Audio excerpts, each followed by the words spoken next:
So yun, kasama natin si Kasosyong, Kasosyong Raymond. yun, Raymond. So nandito tayo sa 5th anniversary ng Kasosyo Malupit Group. So syempre, mga negosyante yung mga kasama natin dito. Isa rin si Kasosyong Raymond na nagnenegosyo. Nasang industry ka nga pala, Kasosyo? Sa laundry ako. Laundry. Industry. So yung napag-usapan natin kagabi, no? Ilang branch ka na nga ba? Bali, Yun. 4 na branch. Yun, 4 na branch. So ikaw mismo lahat tumahawak, ano?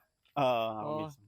So papa-level 2 na siya, nasa pa-level 2 na. Anong ma-advise mo sa mga magsisimula pa lang sa negosyo na takot magsimula, talagang wala pang experience. Katulad sa'yo, nursing student ka, tapos biglang nag-transition sa pagiging entrepreneur. Ano ma-advise mo sa kanila? Ma-advise ko lang naman, simple lang naman. Kung gusto mo magsimula, ngayon pa lang dapat magsimula ka na. Kasi Tama. hindi mo malalaman kung tama ba yung pinasukan mo or hindi. Mali eh.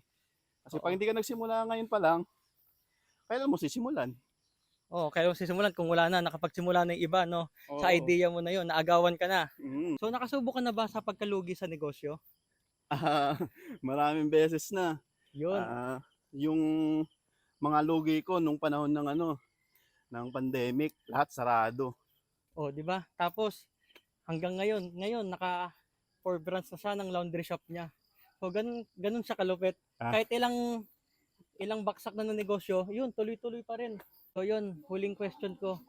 Importante ba sa atin na may mentor sa una o sarili mo na lang talagang sapat mo nang pupuntahan or kailangan may mentor ka?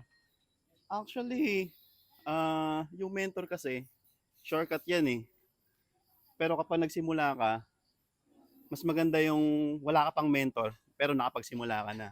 Oo. Dahil, mas malaki yung chance na, marami kang lugi, pero mas marami kang matututunan.